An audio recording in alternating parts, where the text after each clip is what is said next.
Hi everyone, hope everyone's doing well. So nice to be talking to all of you again.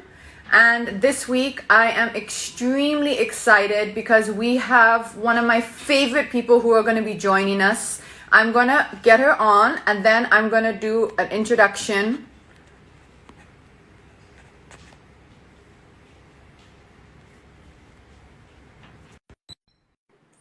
She's going to be joining us in just a minute.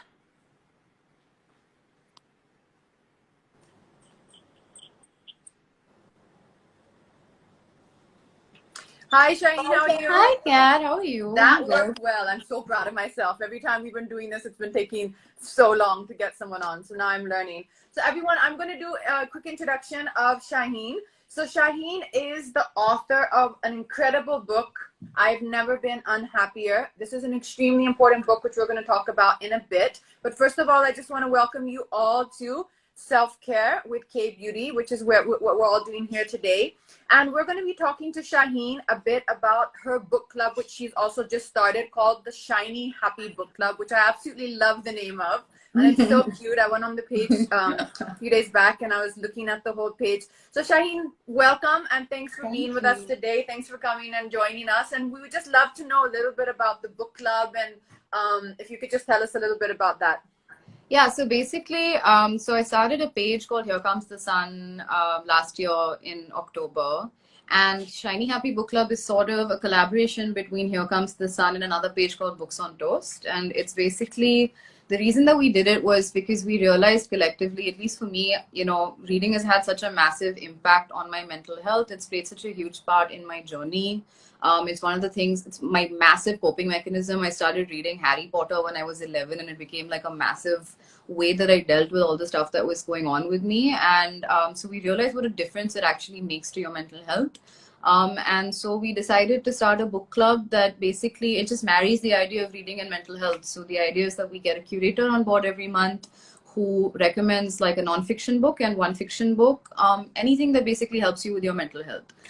So this month we have Rohan Joshi, who is our curator, and he's recommended some great books. Yeah, he's amazing. He's too much fun. Yeah. I'd be really interested to know if we just if we can kind of explain to everyone about how you feel in your experience with how books have kind of helped you and what you feel about books kind of in this time. I think I know I've kind of heard you discuss it before, and I think a lot of us feel the same way, that this lockdown is a little bit like a pause. It's a pause from the regular rhythm, whatever that rhythm is, for different rhythms for different people. And instead of looking at it as something bad or something, has happened, we can see it as an opportunity and also take that as a way that will allow us to focus on things that we don't normally focus on or that we don't get time to focus on. I know that you've also spoken a lot, as you just said, about how reading has helped you a lot at different points in your life and different times in your life. Before we get to that, though, I would love if you could just share a little bit with us and with everyone who's joining us today about your book, Never Been Unhappier. I know when I first read this book, it was a while back now, but when I first read the first few chapters, it really kind of hit me. In fact, I kind of had to take breaks and kind of, process it, because there's some really, really important things that you said in the book. And I think right now, more than it's always relevant, but especially right now, I think there's some really relevant things that you address in the book. Yeah, so I mean, we've talked about this. It's, I think now more than ever, even people who've never experienced anxiety or depression are probably going through it for the first time, because we're in a very weird and unprecedented situation. Nothing like this has ever happened before. So it's only natural that people are going to be going through that, phase of uncertainty. For me, my book is basically about my entire journey with depression. I started experiencing depression when I was 12. Which has now been pretty much my entire adult life that, I've sort of dealt with depression. And my book just basically goes through what my experience and my understanding of living with depression for that long is. So I try to talk about as much personal experience as I can. I've got my diary scans in there because for me, that's it's an easy way to sort of show rather than actually just tell. It's for me, showing you actually bits and pieces of when I was going through an episode, what I was thinking and how I was feeling. At that time. At that time. And I think the crux of my book is basically, acceptance. It's one of the reasons that I've been able to sort of deal with what I have going on is the fact that I've accepted it. I've learned that it's a part of my life. I don't know if it's going to go away completely. So far, it hasn't in my life. And it's something that I manage on an ongoing basis. And the fact that I've accepted that gives me a much better outlook on it. Like, I know how to deal with it better now because I've actually accepted it as a part of my life.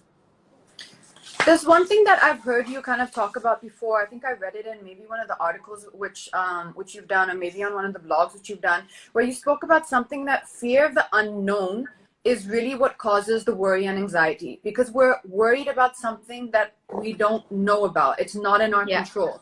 And there's something that you kind of discussed was a good way of dealing with that worry and the negative thoughts is to kind of ask yourself and question yourself, that is the worry rational or helpful? Like, for example, I think you've given an example that you can't control the virus, right? We don't know exactly what is going to happen. It's an unknown. Yeah. So how much worry about that is even, useful or helpful to us? I'd just be interested to hear a little bit about what you kind of how you. Yeah. So, I mean, what's interesting to me is that human beings were the only creatures that actually think of the future. There's not a single other animal on this planet that actually imagines the future or hypothesizes about the future or wonders about the future. We're literally the only living creature that thinks about the future with our imagination, and we create a whole bunch of what ifs and thousands of scenarios of what might happen. And usually, especially in a situation like this, they tend to be pretty scary. They're not good. The what ifs are not really good what ifs because there's so many things that we don't know about. And so I find that really fascinating that human beings are like that. And the thing, like exactly what you said, I think what really helps me is to take my fears and say, okay, is this a rational fear or is it a helpful fear? Irrational fear or helpful fear? Irrational fear is like if you're worried about a plane crash or a terrorist attack, there's nothing you can do about that. But if I'm worried about, I have a work presentation tomorrow, that's something I can actually do something about. So for me, what helps me is to, if I put them in these two little piles, then I go, okay, this one pile, I can't actually do anything about this one pile. I can't do anything about the virus. I'm not a doctor. I can't fix that. The only thing I can do is focus on the things that I have control over and influence over. So even if that means I'm worried about the impact that the virus is having on people around me and people who are struggling, what way can I help them? It might be a small way. I might not be able to fix the problem and cure world hunger, but I can fix it in whatever small way that I can manage, and that's good enough. So for me, I just focus on the bits of influence that I can exert, and I try to do that. Rather than getting overwhelmed with the bigger picture. Yeah, I think that's exactly. That's where we can sometimes get lost in, is the possible scenarios that we create in our mind. That almost becomes real for us. And I think that before you know it, it's pulled you into an outcome which probably will never happen. Like I read somewhere on, one of my favorite authors had written that, most of the things we worry about never happen. Most of the bad and negative scenarios that we obsess about in our heads, they never happen. So I think what you said about focusing and kind of dividing it into piles of what we can actually do something about and what we can't, I think that's a really helpful way. I just wanted to jump back to the Shiny Happy Book Club a bit, and I just wanted to ask you about some of the titles that maybe we could just talk a little bit about them, because I know there's a lot of people who like me and my sisters, and it's in our group chat, everyone's discussing, please recommend a book, please recommend a book. I'm like, you guys just got 5 recommendations like a few days back. Yeah, we're done those. So, yes, but everyone has nothing else to do but read right now. It's the best time. So I think that would be really interesting to kind of just maybe if you could just, I think because you've read these books, I have not read these books yet.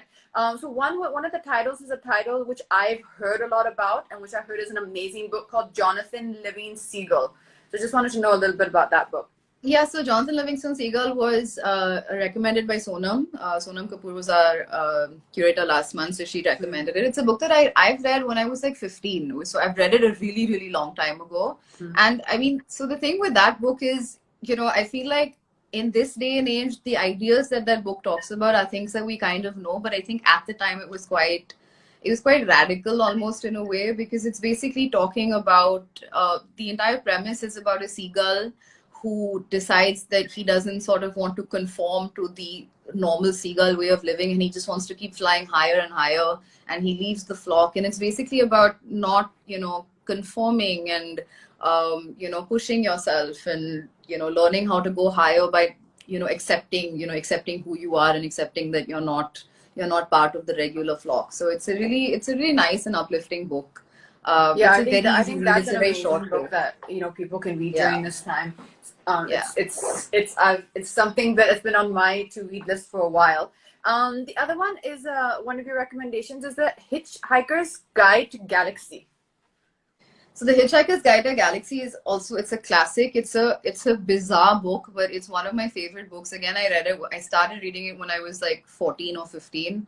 And basically it is a book about the premise of the book. It literally starts with the earth is being demolished to create an interspace highway. That is the premise of the book.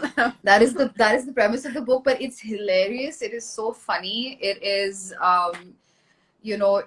it's one of those things that it just takes you out of your whatever your day to day, whatever your worries are. It's one of the few books that I've read and actually laughed out loud on pretty much every single page.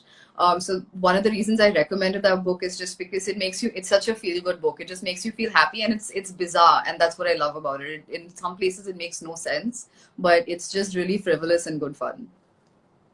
Amazing. The other one that was kind of an interesting title, which I was wondering what that one was about, was called Reason to Stay Alive. So Reasons to Stay Alive is a book by one of my favorite authors. His name is Matt Haig. It's also about his journey with depression, and basically what he had done was when he was dealing with depression, he started a blog, or after he sort of dealt with it, he started a blog called Reasons to Stay Alive, where he sort of listed all the reasons that he felt like he should stay alive despite the fact that he was having such a hard time mentally and emotionally. And it's again it's a very easy read. It's a short book. But it's so beautifully and succinctly explains depression and emotional states that you might not understand. Any kind of fear, any kind of anxiety, it explains it so beautifully. And it's so profound in its sense of like acceptance and sort of accepting the fact that this is ups and downs are a part of life and transience is a part of life. That it's one of the few books that really helped me process what I was dealing with by myself. Amazing. Then there was one book which I think pretty sure I got the Brain. Yeah. So The Brain, explanatory, but The Brain, the story of you. That's Rohan's recommendation for this month. It's his recommendation. One of his recommendations for this month is the nonfiction, and I've just started reading it. And again, it's really, the reason that he's picked it, he said, was because he finds that it's really nice for you to understand what your mind, like how complex your mind is. And once you understand the complexity of your mind, you're more likely to just cut yourself some slack, because you kind of realize the crazy amount of things that your brain is processing, the way that it's dealing with things. And I've just started reading it, and it's really fascinating. It just talks about the idea of consciousness, the idea of you, the way that you process things around you, why we need to be around other people, why human beings crave attachment, so many different things. But it's such a simple thing, and we actually never think about the thing that causes the things that we think about. Yeah, the thing that causes the most trouble. We don't really just accept exactly. it for what it is. I agree with you there. So that's some really interesting recommendations. So guys, I really recommend that you check out the Shiny Happy Book Club on on Instagram. I'm also going to be putting a story on it after, so in case you miss it out here, you can just do a swipe up, and that's going to take you to that page, and you can see some of these amazing book recommendations.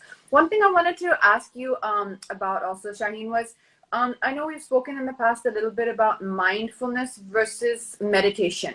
Now, although meditation is amazing, and I know a lot of people for whom it's magical, I know that you had mentioned in the past, like, meditation is not something really which works for you, whereas you practice something which is called more mindfulness. And I was really interested, because I know there are a lot of people who feel that way. So if you could just kind of the way you explained to me a bit about how you practice mindfulness. Yeah. So basically, I mean, I'm one of those people, if you say meditation, it scares me off. My brain is on fast forward all the time. It's got 100 things going on. I so far haven't been able to sort of master the knack of sitting and observing my mind even for a minute. It's not something that I'm able to really do quite easily. And so this is also something I started doing when I noticed that I was in like a worry spiral. If I'm in a spiral of negative thoughts that are not shutting down, you need a way to like stop the thoughts. You need a way to arrest them and just be able to stop them. So what I do is I will just sit by myself and I will close my eyes first, and I will focus on 5 things that I can hear. Then I will focus on 5 things that I can feel, you know. So even if that's my, like right now, that's my foot on the ground. That's the feeling of the cloth on my skin. I can feel the chair. So 5 things that I can feel. And then I will open my eyes and 5 things that I can see. And from 5 all the way down to 1, I will keep counting them down. So from 5 things, it'll go to 4 things, to 3 things, to 2 things, and to 1 thing, until finally what happens is it just arrests, it stops that thought process of me being in a spiral, and it's completely centered me like in the now. So I'm only focusing on the things that I can see, the things that I can hear, and the things that I can feel. So that's like my tiny version of meditation, because I like, it's what I do on planes actually, because I'm a horribly anxious flyer.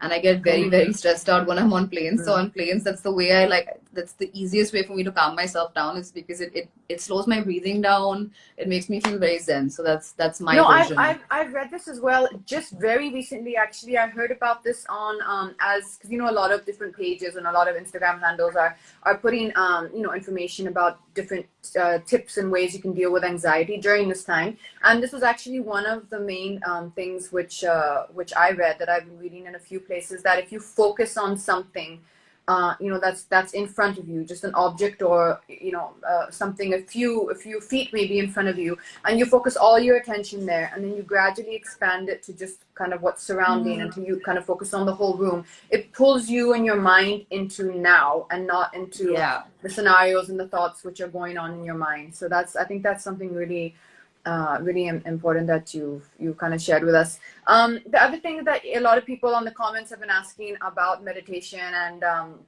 whether I do meditation. I actually do meditation, and you know, the way that I was able to kind of get into it slowly was actually using an app. So again, I'm going to be putting a swipe up story on the page later about some of the apps which you can use, which just are very simple and baby steps that can kind of help you just to calm your mind and take you into meditation, if that's something you want to practice. Shaheen, thank you so much for talking to us, and I hope you're doing well and staying safe. And thank you so much, and good luck with the book club. It sounds incredible, and I absolutely love the page. And hopefully we'll see you soon as this lockdown at some point eventually, when this is over, we will hang. Bye, babe. Thank you. Bye, everyone. Thank you so much for joining us, and stay home and stay safe, and take care of your family and those around you. Bye, everyone.